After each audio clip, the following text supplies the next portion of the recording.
Hello, beautiful people. It's another exciting episode of Marriage and Relationship Clinic, and I am so excited to have you on this section today. My name is Reverend Anthony Uviekovo, and I'll be your relationship and marriage doctor. It's always an exciting time to come online for us to discuss the issue of marriage and relationship. This is something that we'll keep talking about because your life and your destiny, or the course of your dreams, vision, aspirations, can be affected by the kind of marriage or relationship that you are into. And God's intention for marriage is that we enjoy marriage, not endure marriage. His intention is that we are happy in marriage. His intention is that we are excited and we are able to become the best of ourselves, even in marriage. But from the look of things, we all know that most of the time, or in some cases, that is not the case. A lot of people are just going through marriage because probably they're already there, while some who are not yet there, their idea, perspective, or what marriage is all about is already flawed. So there's need for us to discuss, there's need for us to share, there's need for us to look at God's mind concerning marriage. And it's one of my greatest desire to give you bits and information that will help you have a better marriage and relationship. Marriage and relationship is key to the fulfillment of your destiny. Now, this is it. Everybody must not get married. But for those who will get married and those who really want to get married or are already married, you must be intentional about your marriage. Can you fulfill your purpose, your destiny without marriage? Yes. Jesus was not married. And Paul, for instance, probably was not married. But there are also people whose life and destiny or vision is tied to marriage. And that's why it's a very, very important thing for us to do. So today, I'm just going to share with us some secrets on how we can spice up our marriage or our marriages, as the case may be. Now, let me not call it secrets, because they are not really secrets. They are things that every one of us should know. For some, we already know, but we've not really given attention to some of those things. And that's why discussions like this are very important. So this is what I need you to do. Let me know you are with me. Let me know you are following. Let me know you have been seeing the videos for Marriage and Relationship Clinic, a place where we dissect marriage and relationship issues. So drop a comment, share this video, talk to a friend or somebody about Marriage and Relationship Clinic. We're building a family where we can share together, a family where we can interact, a place where we can actually hear God's mind concerning marriages and relationship.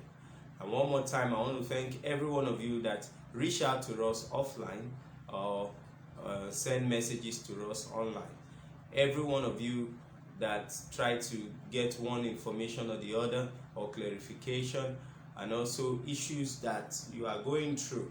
We're always here to try to assist by the grace of God. So keep your feedbacks, keep your questions, your issues coming. By the grace of God, we'll look at all that and also try to provide solution. God's desire is that you enjoy your marriage and your relationship. It starts from relationship, because I've always said on this platform that the type of marriage you are expecting will determine the kind of relationship you start. The type of marriage you are expecting will determine the kind of relationship you start. And relationship is just like the door that opens you into the marriage, the room or the parlor or the sitting room. And as you keep fellowshipping with one another, getting to know one another, staying together, something happens. You move from one level of intimacy to another. But this thing always happens in certain relationships and marriages. For some who have been married for, let's say, a month, some 6 months, some a year, some 10 years, and 20 years, there seems to be a plateau in their relationship or marriage where it looks like everything is just on a stop. It's not interesting any longer. It doesn't make sense any longer. It's so cold. You look at one another and there is no zest, no zeal to want to move on or to make that relationship better. That is where there is a clog, like something like a clog or a block, where it looks like nothing is happening in that marriage or relationship. This is where we need to sit up and begin to look at ourselves and look for ways in which we can spice up our marriages and even relationship. Now, although relationship has its boundaries, especially for those who are believers, those who are born again, there are boundaries in relationship. And every person in a relationship, you must understand that relationship is not the full package. And that's the problem. Sometimes a lot of people do what they want to do in marriage, inside relationship. When you are married, what will you now be doing? But relationship is a very good platform, a good place, a good scenario to actually get to know yourself better. But when you get into the marriage, you have to be intentional about it. You have to be intentional about it. So today, I'll just share some things we can do to spice up our marriages and relationship. I'll just be saying some of the points as they come to my mind. Then we expatiate on them. If you have any contribution or question, you can drop them on the comment section, and I'll be very, very excited to see that. Okay? So, first, today, if you want your marriage or your relationship to work, number one, you have to be intentional about it. You have to be intentional about it. Nothing just works. Nothing just becomes beautiful. Nothing just becomes good or great or better. Somebody has to work on it. Somebody has to do something. So in your marriage or relationship, you must be intentional. As a husband or a wife, you must be intentional. And what do I mean by you must be intentional? First, what do you want out of that marriage? Two, how do you want that marriage to look like? What atmosphere do you want to create or generate in your home? You have to be intentional about it, and you have to go for it with all full force and zest. You have to go for it. You have to be intentional about the kind of marriage and intention and action. So you must put those things to practice. Even some of these things I'm going to say today, if you are not intentional about them, if you don't put them into practice, if you don't take actions, it's not going to work for you. So you need to practice it. You need to be intentional. So the first thing starts with intentionality. I want this. This is the picture of what I want in my union. This is the picture of what I want in my husband. This is the picture of what I want in my wife. Now you have to now come out and go for that thing. I know, of course, that sometimes if you marry the wrong person, even when you are intentional, the other person may not. But I'm talking about a scenario where these two people actually want their marriage to work. And basically, it takes wisdom to actually run your union or marriage in order for you to be able to get the best out of that marriage or relationship. Last week I promised you I was going to talk about something about what was that now? Okay, yeah, Sarah, Abraham, marriage. Now those are forms of marriages, and you have to take note of what I'm about to say. Last week we talked about the fact that you must be the right engine for your husband or wife, because if you are not that person that fits into this other person, there will always be chaos and problem. And that's one thing you must take note of. I want my marriage to be great. I want my marriage to be beautiful. I want things to work. Then you have to be intentional. And intentional means you have to make sacrifices. Intentionality means sometimes you need to take the blame. Sometimes you need to say sorry even when you don't have to. But because you are looking for something that you are intentional about, you go all the way. Okay, you see, every marriage is different, and that's why there is no one point fix it all for all marriages or relationships. However, we could learn and pick from other marriages or relationship lessons that could help us better our own union or marriages. Now, look at Sarah and Abraham. It can take only an Abraham to manage a Sarah, and only a Sarah to manage an Abraham. How? Hebrews tells us that, in fact, Sarah calls him Lord. Sarah calls him Lord.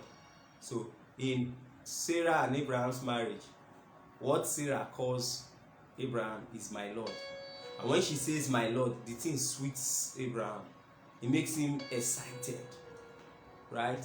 And also, there's something else to note about the union between Abraham and Sarah. We see that Abraham was the outgoing type. Like when the angels visited, he was outside the field, washing, taking in the cool of the evening, and he saw 3 men, went to them. In fact, it was one that went to them. So it gives us a picture of the kind of behavior or character of Abraham. Gives us probably an insight to his kind of person. He's a social person, somebody that goes out to strangers to talk to them and commune with them, have a relationship with them. And you find that in several occasions where Abraham will speak to an angel or speak to somebody, strangers that he's not used to. So he's that outgoing type. But Sarah, on the other hand, the Bible talks about Sarah staying in the tent and laughing in the tent. So let's say Sarah is this type that doesn't like to go out, right? Sarah does not like to go out. But Abraham was able to manage Sarah. Also, looking at Abraham and Sarah, we see that when they were told they were going to give birth to Isaac, Abraham believed. It was counted for him as righteousness. He had faith. But Sarah, on the other hand, laughed over it. So sometimes we can say Sarah sometimes doesn't take some certain things seriously, right? That's the kind of woman Sarah was. And also, our belief system at that time needs to be worked upon. You see all this? Now, these are different types of marriages and relationships.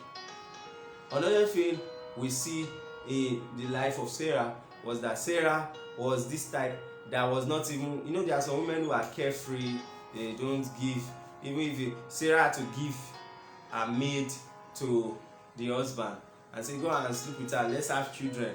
She doesn't even care to share it. She's that type of person. But later, when the son of the bondwoman was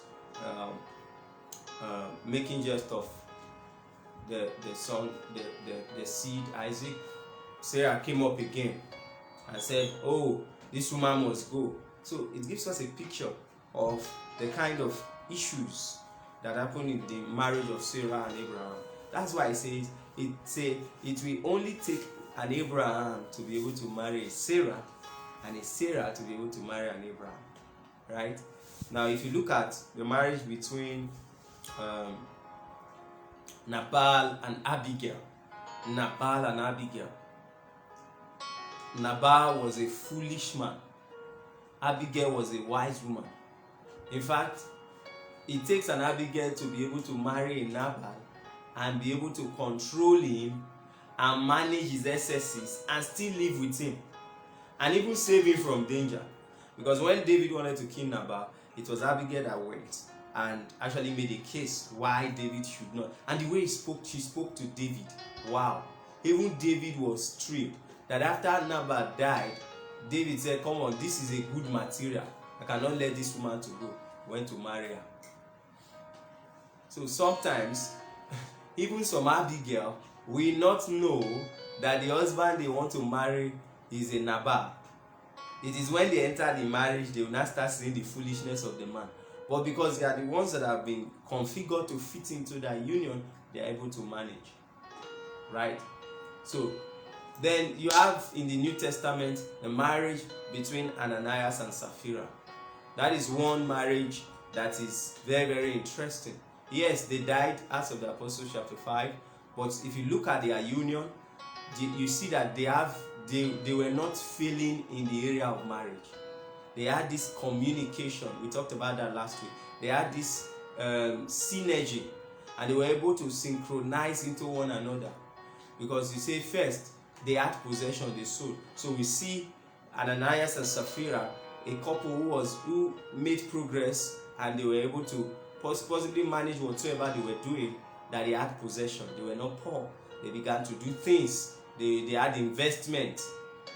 Okay, they were also committed in church. And later, when it was time to give, people were bringing things to the apostles' feet. They also wanted to belong. But this is my point. They agreed at home that this is what we are going to say when we get there. And this is the amount we bought this stuff. That's what we will say. So they've communed very well as husband and wife. But the husband went first to see Peter. And Peter said, "Why have you lied against the Holy Ghost?" He died and all that. Some few hours later, the wife came and they asked her exactly the same question. And she gave the same answer. And he said, "The people who buried the husband, they are not far." And she died too. And they buried both of them together. What a kind of love. They agreed together, executed together, punished together, died together, buried together. So you see, this type of union is people who are able to knit into one another. They are able to fit in. So when you have an Ananias and Sapphira's marriage, there is synchronization between you and your spouse. Many unions, there is no synergy. The wife is this way, the husband is this way. If the husband tells you A, the wife will tell you B.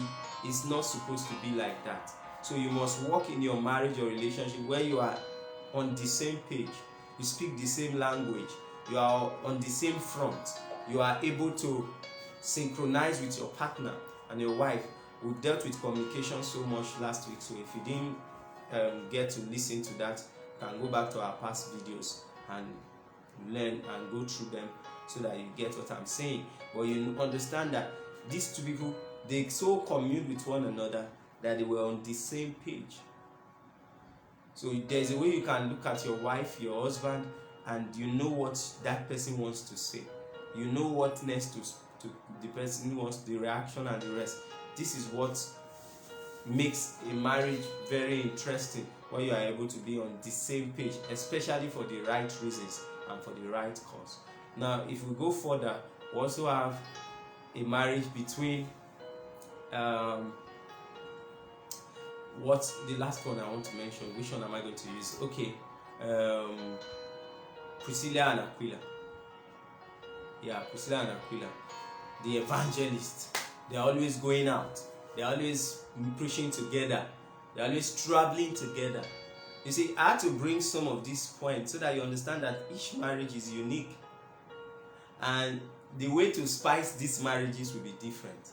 So for Ananias and Sapphira, it has to be synergy. Synergy makes their marriage better. For Abraham and Sarah, it has to be serious respect from the end of Sarah, like say, "This is my Lord." From an Abigail and a Nabal wedding, high level of wisdom can make the difference. Okay? Now, it will be foolishness to compare a Sarah and Abraham marriage to a Priscilla and Aquila marriage. For example, this outgoing couple, they're always out there, they're always going out and all that. And you, your husband or your wife, is not that type. You need to look for other ways to make that person excited and to make the union blessed. So, I just needed to lay those foundations so that you understand that marriages are different and it takes different approach to spice them. However, there are general things that you can try to customize into your union that can spice your marriage or your relationship. Okay, so let's go. I've said number one, you have to be intentional. You have to be intentional. That's the first part. Number two, if you want to spice up your marriage and your relationship, you must prepare for him or her. Prepare for him or her. What do I mean by prepare for him or her? Now you must learn that in a home, there is a way to receive one another. Either when you are coming from work or from business, or you are a stay-at-home man or woman or something, or you are doing some other things, both of you have to prepare for one another. Now, you must create time for one another. Create time for one another.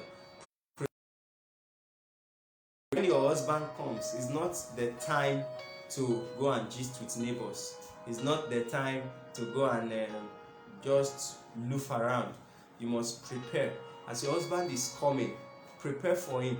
Make sure that you have a picture of what you want to do and how you want the home to be for him.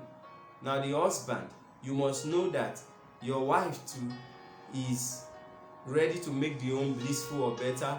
You must realize or normalize the things that happen in your home or the presence of one another. Don't take the presence of one another for granted. In other words, the more you are able to create an atmosphere of preparedness, excitement, joy, to always want to be together, that's one way you can spice up your home and your marriage. So things may have been down, you will look for ways to make your husband or wife excited. You prepare for them. You give them time. You spend time with them. You value their presence. Now, if we are in the same house, we are living as husband and wife, and you just feel, oh, this is my wife, my husband, I'm used to him or her. I've seen everything. What else do I want to see? I've seen your nakedness. I've seen you. I know what you can do. And when the husband, for instance, comes from work, it's not well received. You are watching TV. You don't even give a damn whether somebody entered. Oh, okay. No, you have to do it in a way that these little things, they may look simple, but these are the things that create pictures in the heart of your husband or your wife. How you receive them, how you celebrate them, how you prepare for them. Now, how do you prepare for your husband as a wife? Even when he wants to eat, how do you prepare? Some will say, oh, go ahead. They will give you the food. The food is already in the food flat. This one is there. Go and do that. No. You have to create a picture, an atmosphere that makes your husband feel like a king. And the same thing for a man. Create an atmosphere that makes your wife feel like a queen in the home. You are the best person to celebrate your spouse. Celebrate your spouse. Celebrate their strength. Prepare for them. Make sure you have time for them. Make sure you are prepared for them. Then, to follow up that, number 3, compliments. Compliment one another. Don't make your own just a place of what the person is not doing well, or all the things you talk about is just all the things the person is not doing well. You don't compliment hard work. You don't compliment provision. You don't compliment sex, good sex. You don't compliment somebody being romantic. You don't say anything. All you see is trouble. It's going to make your home to be boring and chaotic. So you find out that you say, even those people that tell you, don't worry, I don't mind, even whether you say it or not, don't mind. They say don't mind, you will mind. Say those things. I love you. Say it. You are doing well. Oh, babes, thank you for taking care of the children. This work is not easy. Oh, sir, thank you for all you do in this house, for coming, for the provision. How was work today? Thank you. You are doing well. You are a strong man. You are really trying. You are really trying. I could see some of the effort you are putting in. Although we could do better in this, that, but my husband is the best. My wife is the best. I celebrate you. Those things are very, very important. I don't joke with that in my house. Everybody that knows me know. In fact, I'm not sure there's a day I will not say anything good about my wife, either online or offline. I say to her, sometimes she will even be shy. Sometimes like, oh, it's too much. I say, no, it's not too much. I'll tell you. Compliments are very important. They help the person's ego. They help the person's reaction. There's a way you will compliment somebody, even if the person is not meeting up, but the compliment is coming. The person wants to meet up to the compliment. So there's a way you speak life. There's a way you speak direction of where you want or what you want to see in your home. Oh, babes, you are doing well. In fact, your meal are getting so better as the day goes by. You see, when you compliment one another, speak about things that have happened before, your past experiences, those things are very important. You bring them up and you speak it to one another. It will help your home.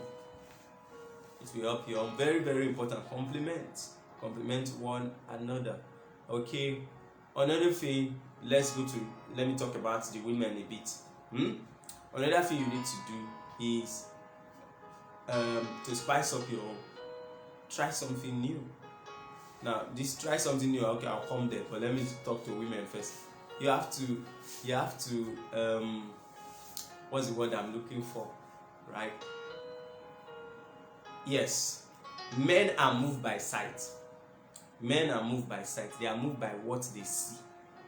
So, as a wife, spice up your home, spice up your marriage, dress well, look good for your husband. Very, very important. Look good for him. What does he like? When I mean look good for your husband, it's relative. That's why I had to start from where I did. That different marriages are, you have different kinds of marriages and the different kinds of spices. Don't put pepper where you should put salt. You get it? That's what I'm trying to say. So when I say look good, looking good is relative. There are husbands, for example, who like makeup, who like nails, who like some kind of makeup or another. Why some husbands don't like those things? So your looking good is looking good to fit what they want, right? Now you say, oh, I can be myself, is what I want, I will do. No. After marriage, before marriage you can do that, but after marriage you have to please your husband. You please yourself. Oh, that's not saying don't do what you are not comfortable with or something, but your ultimate goal, your desire is to make sure that your husband is excited. It's okay. So dress well. Don't say because you are married you now be looking anyhow in the house, looking like an old woman, like a 50-year or 60 years old woman, when you are just in your 20s or 30. You don't bathe on time. You use one with one for 2 months, 3 months. The thing is smelling. You are just there, look good. And you don't have to. It doesn't have to be expensive, but just try and look good for yourself first and for your husband. Love your neighbor as yourself. Love your husband. So right, you love your husband, you want to please him. Look good. Like try to do something new. Dress racy for him, racy in a way that when you finish, even the man, wherever he is, he wants to come. He wants to come. He wants to see. He sees his wife, is excited. Wants to show off his wife. This is my wife. This is it, and all that. Very, very important. And men, these things, looking good, is not I love you that makes people look good. When I say I love you, will not go and buy the things to look good. So you must also give provision. I think it was Apostle Ziliago was teaching, and he said something about you have shop money and spend money. He said shop money, you give account for that one. Spend money, no account. So give your wife shop money and spend money. So when you say shop money, the person can use to take care of the house. Shop money, for those who are not Nigerians, is our own local balance of home keep, house keep money and all that. That's money that the wife or the woman needs to give account for. But you have to spend money, like my wife, take this one. That's for what she wants to do. It may be relative to like the amount. I'm not talking about the amount. It doesn't have to be big. Everybody with your own capacity. But there's this small money you give to her because she has needs. She has people too. These people had relationship. Remember, you had a relationship with several other people before you married your husband or your wife. And most times after marriage, these relationships still continue and they need to be fueled. So it is some of these things that help.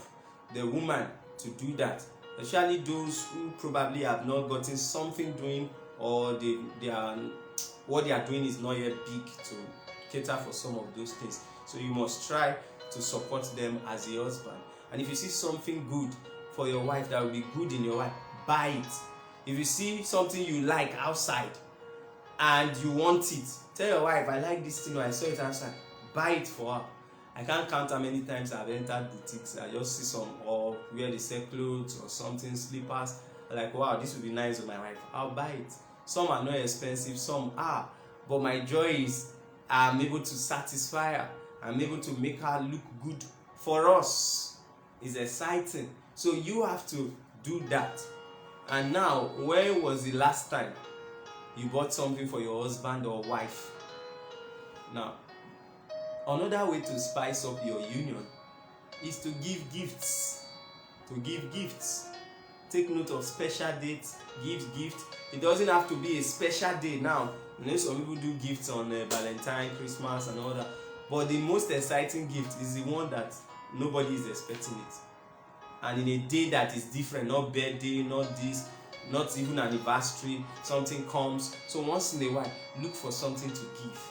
Look for something to give. For God so loved the world that He gave. The day I caught that mystery, you see, love does not go without giving. You can give without loving, but you can't love without giving. So giving is part of love, and it's one way to spice up your union. So why, for instance, don't just be the collector, the collecting wife, give me this and all that. From your spend money and from some of the things you do, your personal business, get something for your husband. The same thing for the husband, get something for your wife. And when you get those things, don't just present it casually. Put some things around it, make it exciting. Make it exciting. Now we could buy the same thing. Let's say we bought something and want to present it to our wives. Know the kind of wife or husband you have. The best way to get to that person, that will make that person excited, that will make that person like, wow, maybe loud, it may not be loud, but you must do something once in a while. Spice your home. Look for something to do. And as you do these things, they look simple, but I can tell you, when you are intentional about them and you put them into practices, you see the turn around in your marriage and relationship. Okay, I'm going to talk about, if you want to spice up your home, keep the home neat and tidy. Keep the home exciting. There's this story in Proverbs chapter 7. Let me see if I could read that. Now in Proverbs 7 verse... Okay, this is, in Proverbs 7 is an interesting story. This woman, who is a strange woman, this woman who is an harlot, who was putting on the apparel of an harlot, was trying to tempt a young man to make that young man sleep with her, because her husband is not around. And this is what she said. She said, the good man, verse 19, for the good man is not at home. He's gone a long journey. For the good man is not at home. For the good man. That means the husband is a good man. The wife is a bad wife.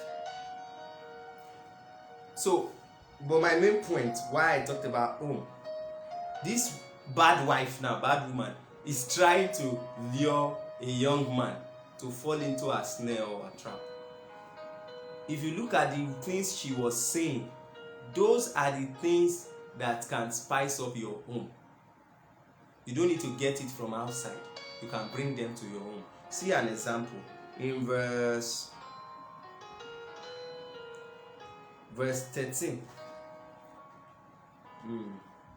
It says, so she caught him and kissed him, and with an impudent face said unto him, I have peace offerings with me this day. Have I paid my vows?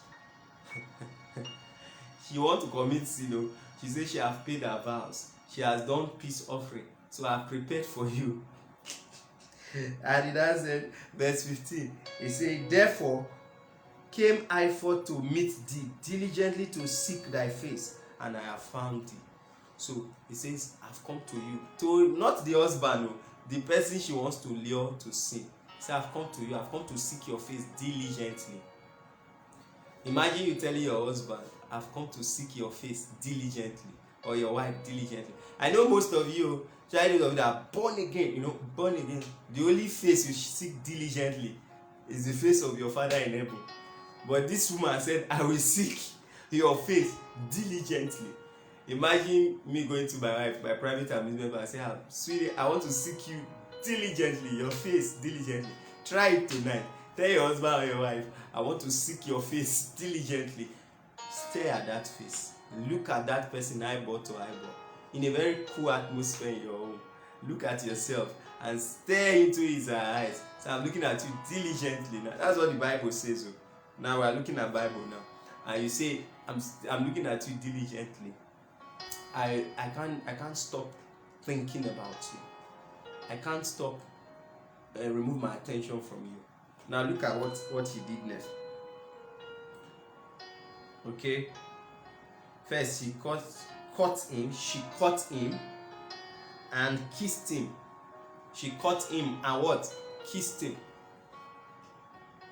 So catch your husband or your wife and kiss them. That's another mystery. We will not go there today. That's another topic. But he caught and kissed. And now let's go for the verse 15. It said, therefore came I forth to meet thee, diligently to seek thy face, and I have found thee. So you see, I have found thee. Looks to me like probably this guy was hiding and I must find you. And sometimes go hide and seek. Whether in the bedroom, outside the bedroom, have fun, play. Don't be too strict. Don't be too tight, principled. Sometimes for things to be spiced up in your union, you need to loosen up yourself, loosen up your guard. I'm talking about your husband and your wife. Don't just make your house look like a war zone or a barrack everywhere, the home. No, you need to take care of your home. And this is what she said. I have decked my bed with coverings of tapestry, with carved works, with fine linen of Egypt. You see? So it gives us a picture of how her bedroom was. She said, I have decked my bed with coverings. What type of bed sheet are you people using in that home? What kind of bed sheet, what kind of covering are you using? It makes sense to change some of those things, make it look beautiful. And he says, I have tapestry with carved woods.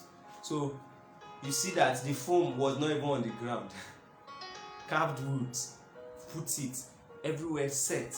And he also said with fine linen of Egypt. So the material, the mattress, the tapestry, perfumed it, was smelling nice.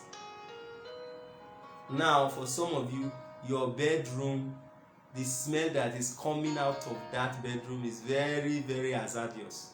You need to clear that place. You need to clear that place. You need to make it a place where something good can happen, not something bad. Where something people can feel comfortable, you guys can feel relaxed. This does not just have to do with money. It's not about big money or I have millions or big thousands. No. Make it good. Make it inviting. Make it inviting.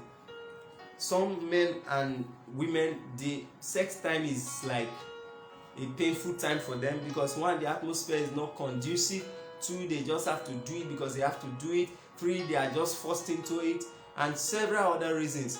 But if you give attention to your house, to your home, to how the setting of that place is, you can spice up things. Changing your furnitures, even your curtain in your house can bring a new glow into your home, can bring a new perspective on both sides, where you come in and you are more relaxed. So you need to create an atmosphere that is relaxed for you guys to.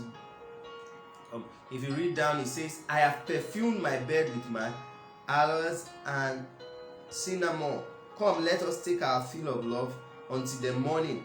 Let us solace ourselves with love. This is somebody that wants to captivate somebody, to bring down that destiny of that guy. Because if you read down verse 19 where we saw the husband is a good man, the husband does not deserve what she was doing, fine, but before she got this guy, she had to plan for it. So I've talked about prepare, I've talked about spicing up your environment and your atmosphere to create the needful and to spice up your own. So guys, ladies, you may need to change the way you look. You may need to push up some things to make sure that both ends you are agreeing with one another. So you could look at your spouse or your husband or your wife and ask the person, are there things I'm doing that are irritating you? Are there things I'm doing that is not making, that you are not happy about? You have not just been bold to say it. Let's discuss. That's where communication comes in. Now, another thing you must also learn to do, if you want to spice up your marriage, you must learn to say yes. Yes to what? Yes to new things. So when the other partner comes with ideas, don't just shun the person. Try it. Be open. You try some new things, new ways of doing things, new sex positions, new way of romance, new way of giving, new way of planning your home, new way of taking care of the children. You must be open to new things and new ideas. Some will say, this is how I've been doing it. This is how we'll continue to do it. This is how my mother did it. This is how me, I will do it. All those things, times are changing. And apart from that, you need to be open to one another to be able to effect the changes you want to see in your home. You need to be open to one another. You need to come out and be able to shake things up. You should be able to come to a point where you try new things. Variety is the spice of life. What you can, some people say, how will I be eating egusi soup every time for 20 years, for 10 years? The only way you can do that is to spice up things, so that your wife, as a wife or a husband, you become different things to your husband or wife at different times. So you need to learn. It's something you need to be intentional about. You need to read, you need to ask questions, try new things. When you see other people, one or two things working for them, you try it in your own. If it works, fine. If it doesn't, there's a lot of test running. All of us are getting better in these things. You just look for ways to make sure that new things are coming. But if you are not open to change, if you are not willing to say yes, there is little or nothing the other partner can do, because you'll be resisting change. You'll be resisting the move of the Spirit, the move of God to better your union. And what that will do is that we put you people in a box. And when that happens, the marriage becomes boring, becomes chaotic, becomes troublesome. The person feels choked, like this is killing me instead of blessing me. So you need to say yes, open up to one another. Now, another thing you need to do to spice up your marriage or relationship: date your husband, date your wife. Date your husband, date your wife. Sometimes it's not everything, it's every time you cook, you do, there's this excitement that comes when you are going out for the first date, where you are taking your wife out for the first time. I can still remember everywhere I've taken my wife to when we were cutting or when we were still going out. I remember everywhere, and the picture where we were sitting, those pictures, they can't leave me, right? But that does not have to stop in relationship, because that's what happens. Imagine people going out in relationship today, they are in ShopRite, Tantalizers, one of these big eateries and all that. Then after marriage, everything locked up. The things that used to excite both of you, you stop all of them. There will be problem in the marriage. So keep that fire burning. Date your husband, date your wife. Sometimes say, babes, you are not cooking, let's go to this place. You see, those things may look like you are wasting time or money, but they paint the right pictures. Some of you, since you got married, you have not taken your wife or your husband out. The best place you have gone, wedding reception, obituary, those are the places you go to. You have not had a me time, both you and me time, just two of you. Now the children are not involved. This one, just take yourself out, take your husband out, take your wife out, just both of you. Sometimes go to the places you have been to before when you were dating. Sometimes take some new check out some new places and discuss. Just be by yourself alone and spend time together in those times of dating. So you can actually date your husband, you can date your wife, you can fix appointments, you can create a picture and a scenario around that union that makes it exciting. So I had to say, why should I date my husband or my wife? Are we not seeing every time? Some people will say, is it now that we are old that we want to still play love? Love does not end. It's something that you keep building, you keep increasing it.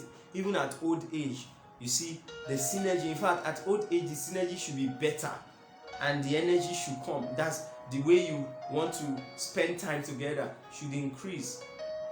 So one of the things you must begin to do, if you have not been doing that, to spice up your marriage and your relationship, is to date your husband or your spouse. If you're in a relationship, sometimes just go out, go to places, see different places, taste different kinds of food, and have very wonderful moments together and discuss things that will stay in your mind, in your life, and in your union. So one of the things you must begin to do is to ease the tension around your home. Don't make it a chaotic place. Don't make it a place of fighting. Let it be a place where your partner is looking forward to coming home. This is not just to men or women alone. It's both parties. Let your home be conducive for your husband or your wife. Home should be homely, should be warmth. It should be hospitable in a way that the man wants to come back, the woman wants to come back wherever he or she is, not run away. For some people, their homes are like Iraq. Their homes are like Maiduguri. The man cannot just stay. They're like Sambisa forest where there's fighting and bombing. So they look for places where they can cool off their head. But I can assure you, brothers and sisters, that union God gave you, if you are intentional about it, if you pray about it, if you try new things, your joy will be new every morning. Just like God, His faithfulness is new every morning. He's the same yesterday, today, and forever. The same God, but we see Him in different dimensions. That's the way you should evolve yourself as a husband or a wife. Don't be stereotyped. Don't be predictable. Don't be that person that becomes so locked and clogged that there is no grease flowing in the union. These things are what you can do. Now, to spice up your home, I'll still talk about sex a bit. You need to, there are different types. Let me explain this. That should be another topic episode, but let me just tell you a bit. You see, one way to spice up your union is to spice up your sex life. Yes. So try new things in the bedroom. Satisfy one another. Now, sometimes some parts of Africa, a lot of people feel sex is just for the man. No. So many women are suffering because they don't enjoy it. But men, you have to understand, it's both ways. We'll take an episode to explain all this. They are different. There is dutiful sex, there is pleasurable sex, there is exciting sex, there are gray areas of sex. There is one, dutiful sex, pleasurable sex, exciting sex, gray areas of sex. So possibly, do I still have time? Yes, let me know so that I'll know if I can still delve on this. But if not, we'll take an episode. What's the time? Okay. Yeah. So you see, one of the things we must begin to do is to look at ourselves and say this union must work. What are the things we can do? So that sex part, I'll take it to another episode. But they just told me my time is up, so I'm going to stop here. But if you have any question about what we have discussed, you can send me a message. We'll look at that. Then if you have contribution, you can put it on the comment section. Let's discuss. What are the ways you can spice up our home? What are the ones that came to your mind? Drop them. We want to know so that we can learn from one another. Remember, your union is not just between you and your husband alone. It is between you, your husband, and God. makes it the threefold cord that cannot be broken. So a life without Jesus, we have mysteries. If you want to give your life to Jesus, wow, what a wonderful time. It doesn't matter whether we just spoke about marriage.